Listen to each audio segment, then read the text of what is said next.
Bismillahirrahmanirrahim. Assalamualaikum warahmatullahi wabarakatuh. Alhamdulillahirabbil alamin wa bihi nasta'inu ala umuri dunya waddin.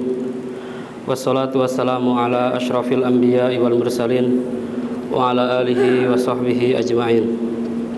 Amma ba'du. Ikhwatal iman rahimani wa rahimakumullah jami'an. Kita lanjutkan pada kesempatan ini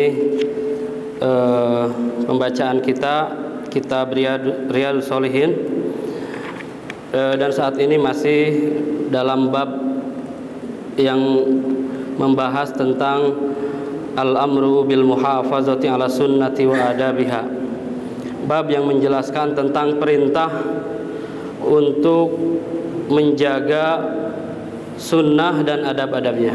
Ya, tentunya sunnah yang dimaksud di sini bukan sunnah sebagaimana yang dimaksud oleh ulama fikih.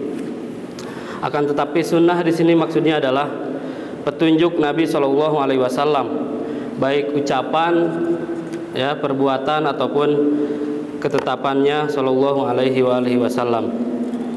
Dan saat ini kita sudah sampai pada hadis yang kelima.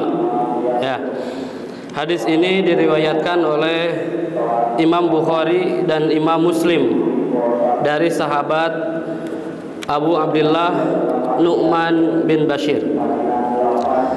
Saya bacakan dulu hadisnya. Qala al-muallifu rahimahullahu taala an Abi Abdullah an-Nu'man ibn Bashir radhiyallahu taala anhuma qala sami'tu Rasulullah sallallahu alaihi wasallam yaqul la tusawwunna sufufakum aw la yukhalifanna Allahu baina wujuhikum, muttafaqun alaih.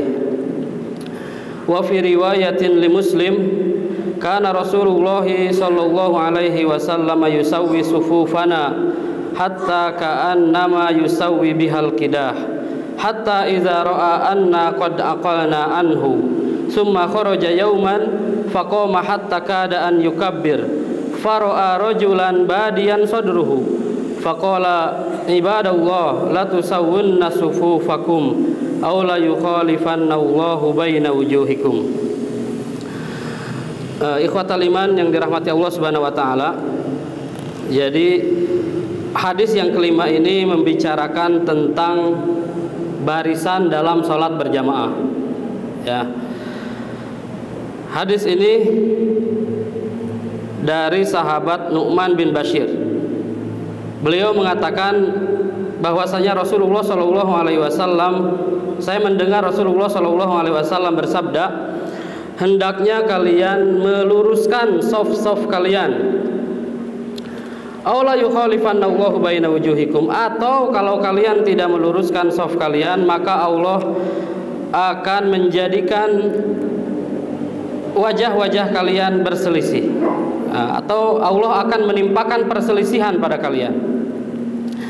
Dalam riwayat Imam Muslim, Rasul Shallallahu Alaihi Wasallam, Nu'man bin Bashir mengatakan bahwasanya Rasulullah Shallallahu Alaihi Wasallam meluruskan, biasanya Rasul Shallallahu Alaihi Wasallam meluruskan saf-saf kami ketika sholat, sampai Rasul Shallallahu Alaihi Wasallam seperti meluruskan anak panah.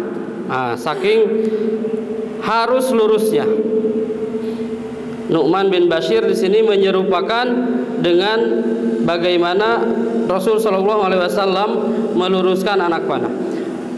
Kemudian sampai Rasul Shallallahu Alaihi Wasallam melihat kami ini benar-benar sudah memahami itu, sudah lurus, barulah Nabi Shallallahu Alaihi Wasallam memulai sholatnya. Nah, suatu hari Nabi Shallallahu Alaihi Wasallam keluar, kemudian hendak mengimami sholat. Sebelum takbir, ya, sebelum takbir Nabi Shallallahu Alaihi Wasallam melihat ada seseorang, tidak disebutkan siapa sahabat ini, ada seseorang yang dadanya lebih ke depan sedikit, ya, lebih muncul ke depan. Faqala, maka Nabi Shallallahu Alaihi Wasallam mengatakan, ibadallah, wahai hamba-hamba Allah, hendaknya kalian meluruskan saf-saf kalian, barisan kalian, atau Allah akan menimpakan perselisihan kepada kalian. Ya, Jadi hadis yang kedua sebenarnya ini menjelaskan tentang sababul wurudnya, kenapa Nu'man bin Bashir ini mengatakan hadis ini. Ya, saya ingin sedikit berbicara tentang Nu'man bin Bashir dulu. Ya, hadis ini dari sahabat Nu'man bin Bashir. Nu'man bin Bashir ini sahabat yang muda, sahabat muda. Beliau lahir 1 tahun lebih 2 bulanan setelah hijrah. Artinya di tahun kedua hijrah.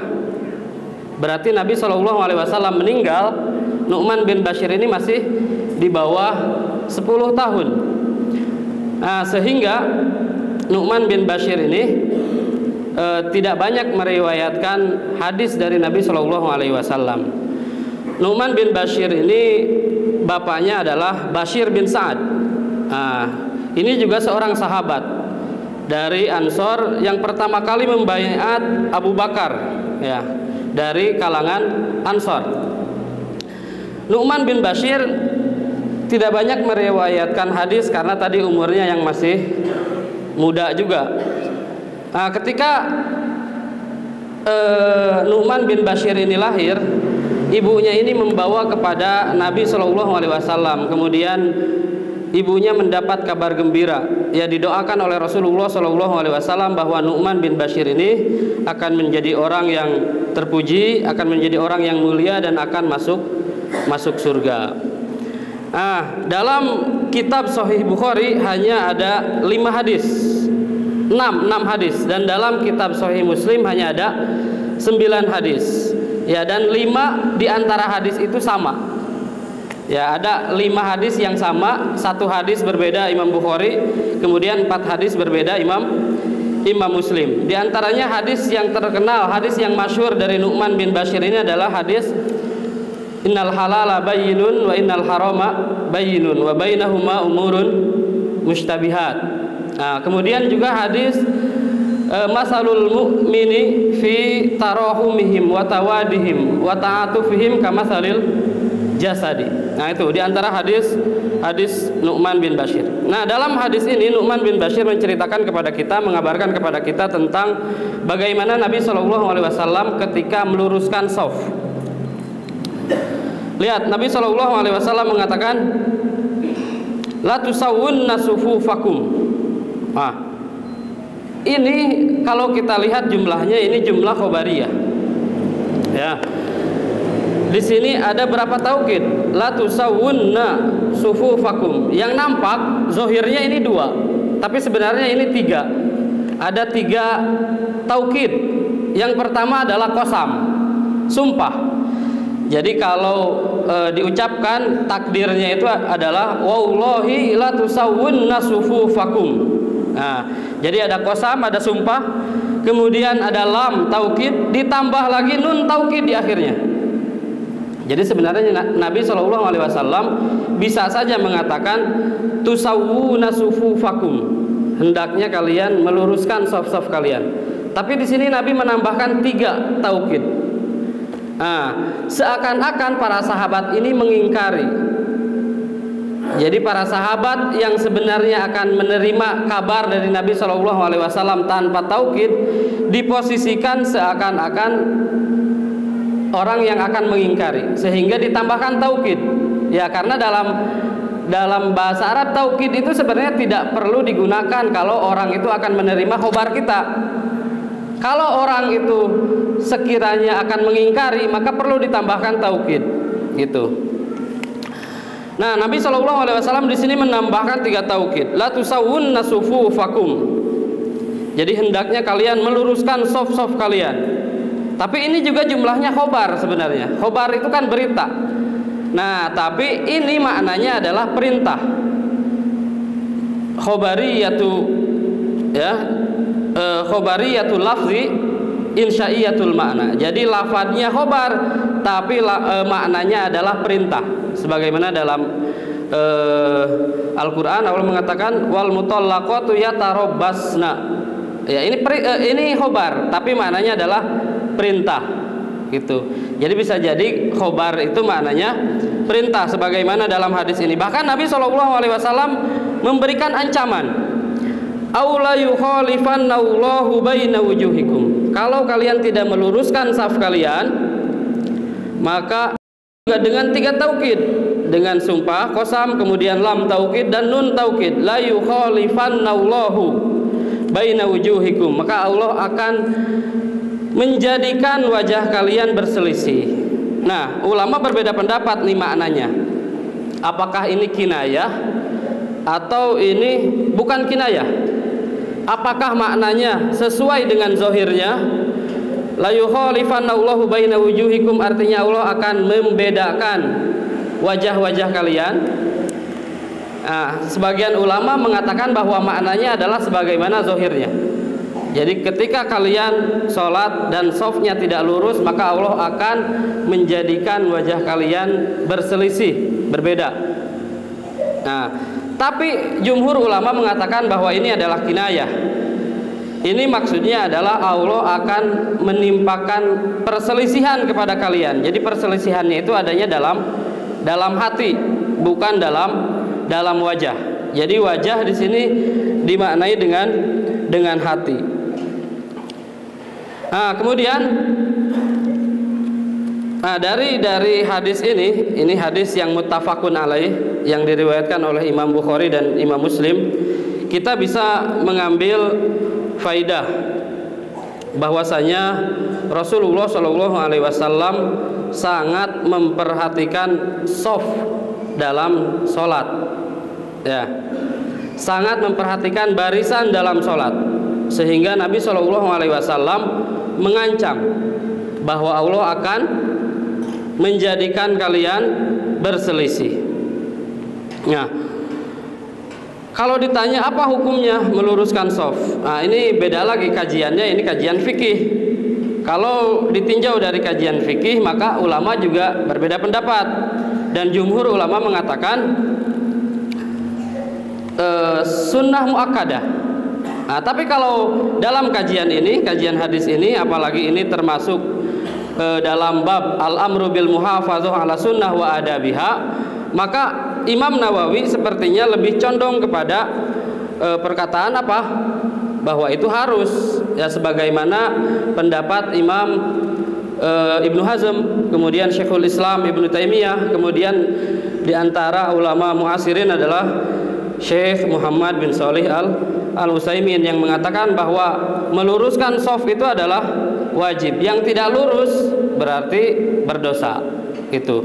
Jadi ketika kita mengatakan sesuatu itu wajib, ketika dilakukan maka mendapat pahala, ketika ditinggalkan maka mendapatkan dosa. Nah, kemudian dari perkataan Nabi SAW, la tusawwunna sufufakum aw la yukhalifannallahu baina wujuhikum, juga kita bisa melihat bagaimana Nabi SAW sangat menghindari, sangat perhatian terhadap persatuan umat. Ya, artinya Nabi itu benar-benar menutupi celah agar tidak ada perbedaan. Gitu. Dalam sholat Nabi SAW sangat memperhatikan supaya tidak bengkok, agar lurus. Nah, ini menunjukkan bahwa Nabi itu sangat memperhatikan hal tersebut. Ya, dalam sholat khususnya, ya, dan di luar sholat pun kita bisa kiaskan bahwa ketika ada sesuatu yang membuat perpecahan, maka itu dihindari. Jangan sampai umat ini terpecah. Nah, kemudian yang dari riwayat Imam Muslim, Nu'man bin Bashir mengatakan bahwa di antara kebiasaan Rasulullah SAW meluruskan shaf-shaf kami, hatta ka'annama yusawi bihal qidah, sampai seperti apa? Meluruskan anak panah. Ini juga Nu'man bin Bashir di sini menjelaskan kepada kita bagaimana kerasnya Nabi SAW dalam perkara ini. Ya, jadi Nabi tidak main-main dalam hal ini. Benar-benar sebagaimana dijelaskan oleh Nu'man bin Bashir ini, seakan-akan Nabi itu meluruskan anak panah. Ya, kalau bengkok sedikit tidak akan benar nanti panahnya, gitu. Jadi harus benar-benar lurus. hatta idza ra'a anna qad aqalna anhu, sampai Nabi itu benar-benar memastikan bahwa kita itu sudah paham, sudah benar, sudah lurus gitu. Nah, suatu ketika Nabi hendak bertakbir, Nabi melihat ada orang yang dadanya itu lebih ke depan. Nah, maka Nabi langsung marah dengan mengatakan hadis yang tadi. Jadi sabab hadis ini adalah tadi, ketika Nabi mau bertakbir, kemudian Nabi melihat ada yang masih belum lurus. Yang Nabi lihat apanya? Dadanya. Nah, jadi di antara patokan bagaimana kita meluruskan shaf dalam sholat adalah dengan pundak, melihat pundak kita harus lurus gitu. Nah, ketika Nabi SAW melihat masih ada yang lebih ke depan sedikit, maka Nabi marah kemudian mengatakan, ibadallah la tusawwunna sufufakum aw la yukhalifannallahu baina wujuhikum. Ya, jadi ini hadis yang kelima yang diriwayatkan oleh Imam Bukhari dan Imam Muslim dari sahabat Nu'man bin Bashir. Ya, jadi ini saja yang bisa disampaikan pada kesempatan ini. Kurang lebihnya saya mohon maaf. Kita tutup dengan doa kafaratul majlis. Subhanakallahumma rabbana bihamdika asyhadu an la ilaha illa anta astaghfiruka wa atubu ilaik. Assalamualaikum warahmatullahi wabarakatuh.